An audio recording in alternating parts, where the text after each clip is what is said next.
폐지에 대해서 써보도록 하겠습니다. 131페이지 철골구조. 철이 뼈골자 뼈대가 되는 구조가 철골구조가 됩니다. 그래서 이 철골구조는 강구조라고도 칭합니다. 강구조. 그래서 이 철골구조는 쉽게 예를 들어 여러분들 주변에서 보시면 H형강 많이 들어봤죠? I빔 이런 거, H빔. 그래서 이런 것으로 우리가 뼈대를 짜 맞추는 형태의 구조를 철골구조라고 합니다. 특히 사무실 건물에 많이 이루어지고 있다라고 보시면 되겠습니다. 자, 그래서 이 철골구조는 어떤 장단점을 가지느냐? 첫째, 장점하고 단점이 나오고 있죠. 그래서 이제 장점에서는 우리가 알아두실 것이 여기 1번에 보면 장스팬, 보통 장스팬이 가능하다. 긴 스팬. 스팬 개념이 바로 경관이라고도 하죠. 경관. 그래서 보통 스팬이라는 것은 기둥과 기둥 중심 간의 거리를 우리가 스팬이라고 합니다. 그래서 장스판을 우리가 할 수 있는 것이 특징이 됩니다. 그 점 알아두시고, 그 다음에 2번에 보면 다른 재료 강도가 크기 때문에 전체 자중을 줄일 수 있다. 자, 어떤 개념인가? 적은 단면으로 큰 하중을 받을 수 있기 때문에 일반적으로 우리가 전체적인 건축물의 무게를 줄일 수가 있다는 것입니다. 그리고 해체가 용이하죠. 그리고 재사용이 가능한 재료가 철골구조의 장점이 됩니다. 그리고 이제 소성 능력이 크다 해놨죠. 소성 능력. 자, 소성이라는 것은 일반적으로 이것을 소성이라고 합니다. 보통 하중을 가해서 하중을 가했다가 제거하면 원상 회복하는 능력은 탄성이라고 합니다. 탄성. 보통 탄성이라고 칭하고요. 자, 소성은 하중을 많이 가하게 되면 이제 하중을 제거해도 원상 회복이 안 됩니다. 변형이 그대로 유지되어 있습니다. 이것을 소성 부분이라고 해요. 그래서 이제 소성 부분은 하중을 일정 이상 가해버리면 하중을 더 증가 안 하더라도 계속 변형이 증대될 수가 있습니다. 그럼 탄성 부분에서 변형이 증가가 안 되는데 소성 부분은 계속 변형이 증가되고 그 변형이 원상 회복이 안 됩니다. 이것이 소성 부분입니다. 보통 콘크리트는 힘을 가하면 탁 균열 가버리죠. 그런데 철은 어떻습니까? 늘어나잖아요. 그래서 소성 능력이 크게 됩니다. 그리고 인성이 크다 해놨죠. 인성. 자, 인성이라는 것은 이것을 인성이라고 표현을 합니다. 인성은. 자, 보통 하중이나 외력을 가했을 때 변형은 발생되지만 파괴되지는 않는 성질을 우리가 인성이라고 합니다. 그래서 철은 이제 변형 희어거나 늘어나지만 파괴는 잘 안 된다는 거죠. 그래서 그것을 인성이라고 칭합니다. 그러면 보통 우리가 치성 개념하고 헷갈려서는 안 됩니다. 쉽게 이것은 치성 개념이라고 보시면 돼요. 변형하려고 하면 파괴되기 쉬운 성질은 치성이라고 표현을 합니다. 치성. 그래서 치성하고 혼돈하지 않도록 하시면 됩니다. 그래서 인성은 하중을 가하면 변형은 발생되지만 파괴되지 않는 성질을 인성이라고 하고, 그래서 철골구조는 인성이 좋죠. 큽니다. 그런데 치성은 어떨 때 치성 성향을 띌 수 있는가 하면 극저온, 온도가 낮아지게 되면 우리가 치성 성향을 띱니다. 보통 상온이나 일반 기온에서는 인성 성질이 우수하다 이렇게 보시면 됩니다. 그래서 LNG 우리가 운반선이 있죠. 여기에 강제들은요 일반 강을 써서는 안 됩니다. LNG는 우리가 메탄가스 아닙니까? 그래서 마이너스 162도 시에카가 되기 때문에 그런 극저온에서는 일반 철들은 치성 성향을 띨 수가 있습니다. 그래서 파괴가 돼요. 그래서 특수강을 만듭니다. 그럼 극저온에서도 인성이 우수한 강을 만드는데 그것이 보통 이 망강 같은 걸 투입해서 만들게 됩니다. 그 점 알아두시고, 그 다음에 6번에 공사기간이 짧은 것이 특징이죠. 현장에서 조립해 가다 보니까 공사기간을 짧게 우리가 할 수가 있습니다.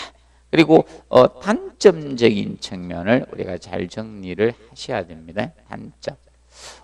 단점적인 측면에서 보실 때 먼저 1번에 내화성 내구성. 자, 보통 이거죠. 내화성이 떨어지는 이유는 자, 이 철은 고온에 취약합니다. 고열에 우리가 취약합니다. 취약하기 때문에 보통 하재 온도가 900도씨 이상의 하재 온도가 도달되면 900도씨 이상 되면 강도가 제로 상태가 돼. 현장 강도가 그렇게 제로 상태가 되기 때문에 고열에 취약합니다. 그래서 자체적으로 내화 구조가 될 수는 없다는 측면을 우리가 알아두시면 됩니다. 그렇기 때문에 보통 내화 구조로 만들기 위해서는 그래서 내화 피복이 필요한 것이 철골 구조가 됩니다. 그래서 내화 피복이 필요한 것이 바로 이 철골 구조는 내화 피복을 필요로 하게 됩니다. 그리고 부재 이제 그 측면을 알아두시고, 그리고 이제 녹슬기 쉽죠. 그래서 이제 내구성을 확보하기 위해서 우리가 농막이치를 우리가 해 주셔야 됩니다. 자, 그리고 거기에서 이제 단점에서 다음 132페이지에서 자 보시면 이제 4번에 부재가 세장. 자, 가늘 세자 긴장자죠. 가늘고 길기 때문에 자, 우리가 일반적으로 자굴에 대한 고려가 필요합니다. 그래서 이 자굴이라는 것은 이것을 자굴이라고 표현을 하죠. 자굴은. 자, 이렇게 가늘고 길다 보니까 하중을 가게 되면 이런 굴절 현상이 생길 수가 있습니다. 그렇기 때문에 이것을 자굴 현상이라고 합니다. 그래서 이 자굴에 대한 고려가 필요하게 된다는 점을 정리를 해 두시면 되겠습니다. 그 점 기억하시고요. 그 점은 그래서 이제 기본적으로 이 내용은 알아두십시오. 자주 시험에 언급이 될 수밖에 없는 겁니다. 장단점은 철골 구조의 종합 문제가 나오면 거의 언급이 되는 파트다. 이렇게 접근을 해 주시면 되겠습니다. 그 점 정리해 놓으시고요. 그 다음에 133페이지 보면 자, 거기에서 이제 4번의 현강에 나오죠. 현강. 우리가 자주 다뤄야 될 부분부터 먼저 입문 강의에서는 하겠습니다. 현강 부분. 자, 현강이란 것을 여러 가지 단면 형상을 가지는 강제, 자, 여러 가지 알파벳 H자로 여러 가지 이 단면 형상입니다. 단면 형상을 가지는 우리가 아병강제를 우리가 현강이라고 칭합니다. 현강. 형상을 가지는 마다 강제다 이게. 그래서 현강이라는 용어를 씁니다. 대표적으로 알파벳 H자로는 H현강 이렇게 명칭이 되는 거예요. 또는 이렇게 I 현강 이런 많은 거예요. 아니면 디귿 현강 같이 등등등 많습니다. 여러 가지 단면 형상을 가지는 현강을 현강이라고 하고 대표적으로 H현강에 대해서 보시면 자 밑에 자 그림이 있죠. 133페이지 그림을 보시면 이렇게 현강의 자 우리가 어떻게 나타내느냐. 그럼 보통 우리가 상하의 날개처럼 내민 부분을 명칭을 우리가 프렌지라고 칭합니다. 그래서 이 부분이 좀 이렇게 쭉 가겠죠. 현강이 이렇게 있을 때 이렇게 있게 되면 이 부분을 우리가 프렌지라는 용어를 쓰고 있습니다. 상하의 날개처럼 내민 부분을 명칭을 그것을 프렌지라고 합니다. 그것을 프렌지란 용어를 쓰고 있고요. 그 다음에 수직재 부분을 외부라고 칭합니다. 이 부분이 외부예요. 이 수직재 부분이 외부가 됩니다. 이 부분이 외부 부분이 되는 거예요. 외부. 그래서 우리가 보통 이제 형광을 표시할 때 형광의 높이 보통 뭐 춤이라고도 보통 합니다. 자, 이 높이를 A로 표기하자.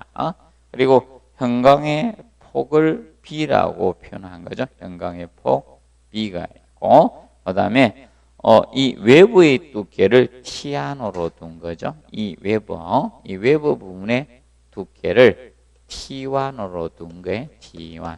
그리고 프렌지 두께를 T2로 뒀습니다. T2. 그러면 형광을 표시할 때는 항상 형광의 명칭을 먼저 앞에다 쓰게 됩니다. 그래서 H 이렇게 해서 H 형광이다 이거죠. 형광 H 형광 다시 그리고 형광의 높이 춤을 먼저 A를 먼저 표기하는 거예요. 그리고 형광의 폭 B를 표기를 하는 겁니다. 그리고 외부의 두께 T1을 먼저 표시한다는 거예요. 그리고 프렌지 두께 T2 이렇게 표기를 한다는 겁니다. 그 점에 대해서 자 우리가 정리를 해 두도록 해 두시면 되겠습니다. 표지로 보시고 그리고 강제의 재질 표시에 대해서 거기 다뤄놨죠. 134페이지. 자, 강제의 재질 표시는 거기 보면 SS에서 나옵니다. 그럼 보통 우리가 알아두실 것이 이제 정해서 그래서 이제 강제의 재질 표시에서 뭐 SS 이렇게 나옵니다. SS. 자, 스틸 스트럭처의 약자 SS죠. 그래서 일반 구조형 압연 강제가 시험에 한번 나왔습니다. 일반 구조형 압연 강제를 SS라고 표현을 하게 됩니다. 그리고 SM이 있죠. 용접 구조형 압연 강제를 SM. S는 스틸. 자, M은 머리의 약자 M을 딴 겁니다. 그래서 SM이라고 표기하고 그다음 SN은 스틸 U 스트럭처에서 SN 계열. 그래서 건축 구조형 압연 강제를 SN으로 표기하는 겁니다. U자를 단 거죠. 그래서 SN 계열이 건축 구조형 압연 강제가 만들어진 것은 일본 고베 지진의 영향이 지대적이었습니다. 보통 철골 구조가 일본 고베 지진 이전에는 보통 일반적으로 내진 구조, 완벽한 내진 구조라고 여겨졌었습니다. 그런데 일본 고베 지진이 보통 지진은 이렇게 충격을 줬는데 자, 상하로 수직으로 이제 보통 진폭이 왔습니다. 그래서 보통 수평으로 온 게 아니고 아래 위로 떨어졌습니다. 그렇다 보니까 이 건축물의 이제 철골 구조의 내진 개념이 되었는데 이게 붕괴가 이루어졌습니다. 그래서 건축물의 이 내진 성능 확보를 위해서 만들어진 것이 SN 계열입니다. 이렇게 봐두시면 되겠고. 그 다음에 그 6번에 보면 TMCP 강했죠? Thermo Mechanical Control Processor. 그 약자 따서 TMCP 이렇게 하는데, 자, TMCP라고도 정해지고, 최근에는 이 P자를 빼고 쓰고 있습니다. 이걸 빼고. 그래서 TMC 강, 이렇게 제어 열처리 강해서 TMC 이렇게 쓰게 됩니다. 자, 보통 이것은 사실 이거죠. 강제는 강도가 크면 용접성이 떨어져요. 그런데 이제 자꾸 고층 건물을 짓고 막 강대해지죠. 모든 배도 커지고 이러다 보니까 강도도 크면서 용접성도 우수한 우리가 강제를 요구합니다. 그래서 만들어진 것이 TMC 비강인데 지금 제어 열 처리가 그래서 현재는 요렇게 나타내고 있다. TMC 이렇게 규정하고 있습니다. 이렇게 쓰고 있다. P는 요새는 안 쓰는 분위기다. 이렇게 보시면 됩니다. 그 점을 우리가 알아두시기 바랍니다. 그리고 135페이지 보면 접합 개념이 나옵니다. 자, 이 접합은 크게 뭐 이렇게 나누어지고 있습니다. 접합. 접합은 기본적으로 이제 철골 구조를 접합하는 데는 리벳 접합이 있고요. 리벳으로 접합. 여러분들 저것이 리벳이라 보면 돼요. 보통 주방에 가위면 두 금속 사이에 하나를 잡아넣죠. 그런 형태가 리벳이라고 보시면 돼요. 그게 커진 거예요, 건물에는. 그리고 일반 볼트 접합이 있고요. 볼트 접합 개념이 있고요.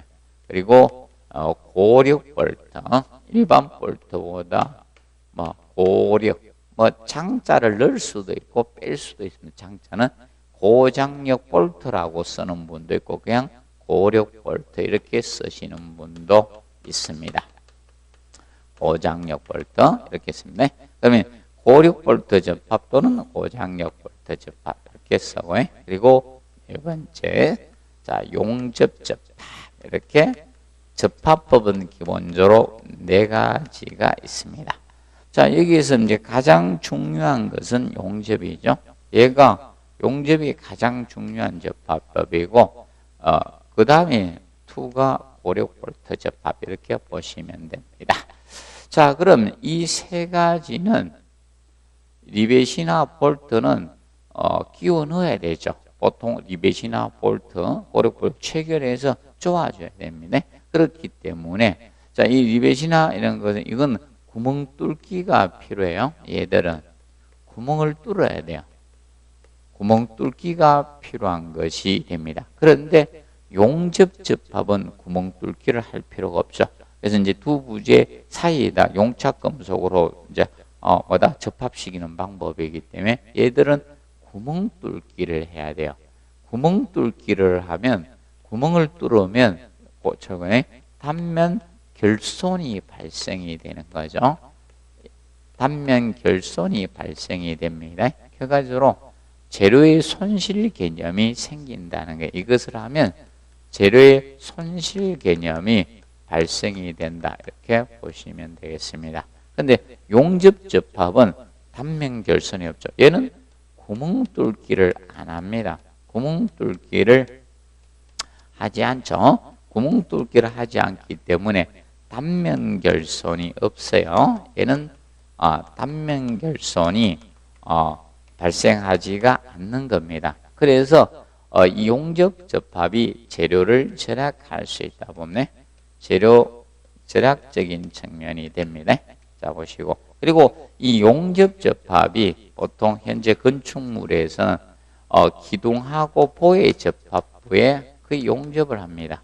기둥과 보의 접합부에 이 용접 접합을 거의 한다라고 보시면 됩니다. 자, 그러면 지금 현재 이 고력 볼트 있죠? 현재는 이걸 쓰고 있는 거예요. 현재는 보통 기둥과 기둥의 접합부, 기둥과 기둥의 이제 접합은 이걸 쓴다 보면 기둥과 기둥 또는 보하고 보입니다. 보와 보의 접합부는 접합에는 현재 고력 볼트로 한다 이렇게 보시면 돼요. 그러면 과거에는 이걸 쓴 겁니다. 리벳을. 과거에는 리베팅을 하다가 최근에는 이 고력 볼트로 간 겁니다. 이게 과거는 이거고요. 과거에는 기둥보가. 근데 현재는 이걸 쓰는 거예요. 현재. 그리고 이제 이 볼트 접합은 너트 풀림이 있기 때문에 이것은 지금 현재는 할 수가 없죠. 그래서 이제 일반 주요 구조물 이런 데 못 합니다.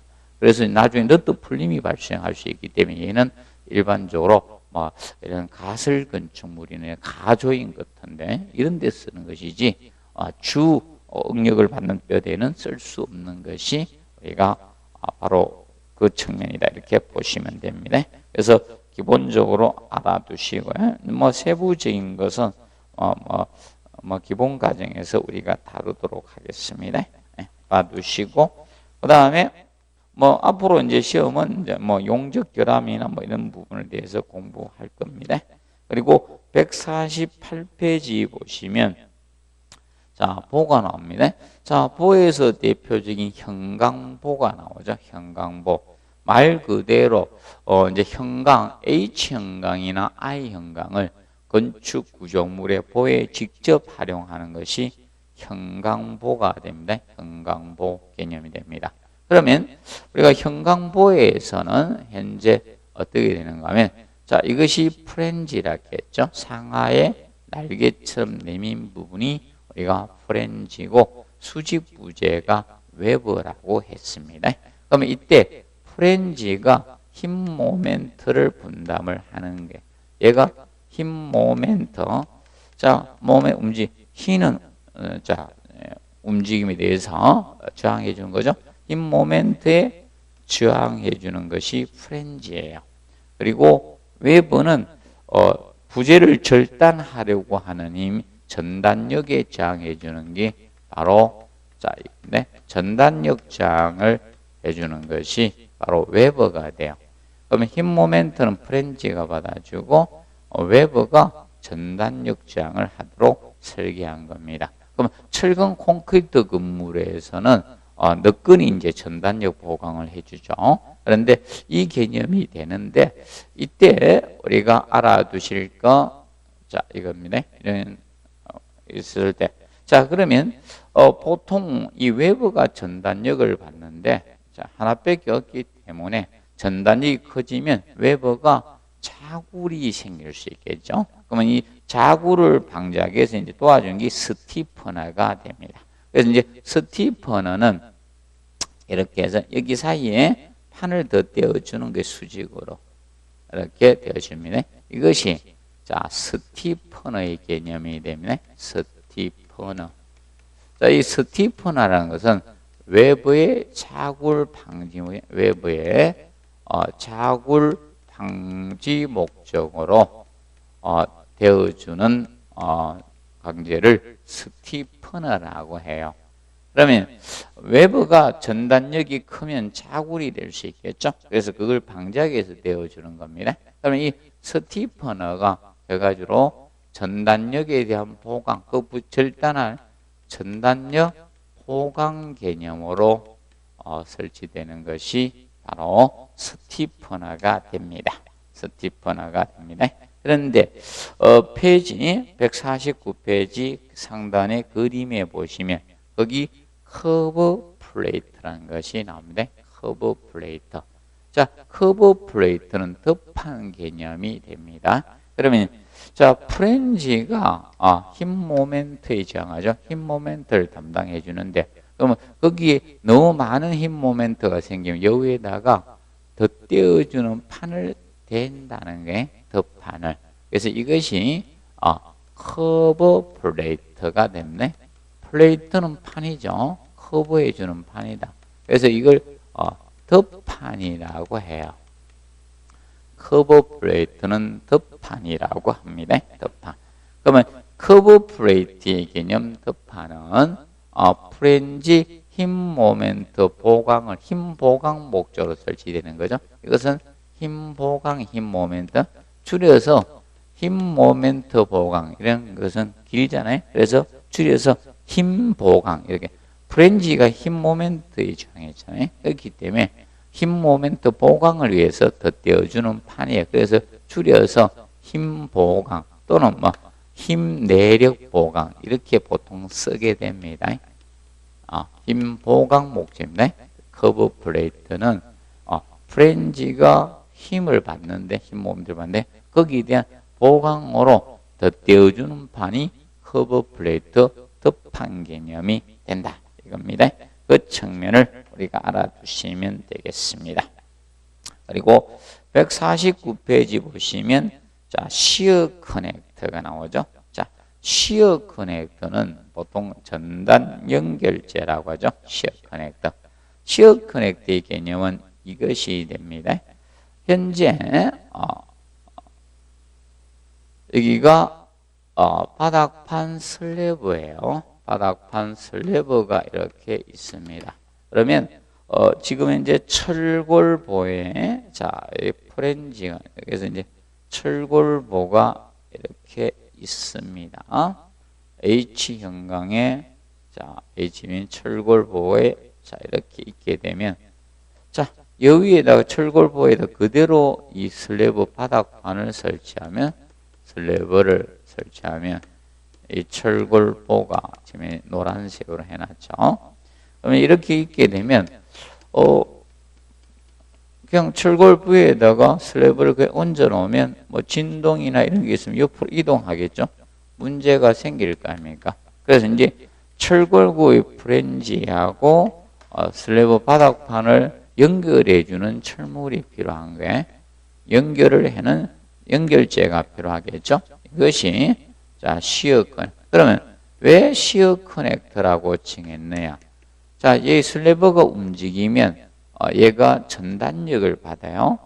그 부재가 절단하려고 하는 게 맞습니다. 그래서 이것을 시어 커넥터, 우리나라 말로 하면 전단 연결재, 연결철물이죠. 연결재는 연결재가 된다. 근데 그것이 수평 전단력을 받게 되기 때문에 그래서 이것을 시어 커넥터, 전단 연결재 이렇게 칭하는 거예요.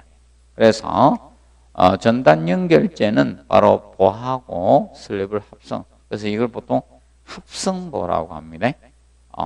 보하고 슬래브하고 합했죠. 그래서 뭐 합성보 이렇게 칭하는 게 합성보. 합성보에 시어 커넥터를 우리가 설치하게 된다는 점을 간단히 알아두도록 해 두시면 되겠습니다. 그 점 정리를 해 두시기 바랍니다. 그래서 그 부분을 봐두시고 그 다음에 페이지 151페이지 보면 내하 피복 개념이 나오죠. 자, 내하 피복이라는 것은 이것을 내하 피복이라고 칭합니다. 내하 피복. 보통 강제는 보통 900도씨 이상이 되면 우리가 인장 강도가 제로 상태가 되게 됩니다. 제로 상태가 되기 때문에 그래서 이 내하 구조물이 되기 위해서는 내하 피복을 필요로 하게 됩니다. 그래서 내하 피복을 하게 됩니다. 그러면 하재로 보통 강제는 고열에 약하기 때문에 하재로부터 강제를 보호하기 위해서 이런 내하 피복을 우리가 해주게 되는 겁니다. 그래서 만약에 9.11 테러로 붕괴된 무역센터 건물이죠. 미국 뉴욕 맨하탄에 그것이 철골 구조였어요. 그래서 이제 철골 구조였기 때문에 하재로 인해서 건축물이 이제 붕괴가 된 거예요. 대표적으로. 그래서 이 철골 구조는 이제 이 고열에 취약한 특징을 가집니다. 그래서 우리가 피복을 필요하다는 겁니다.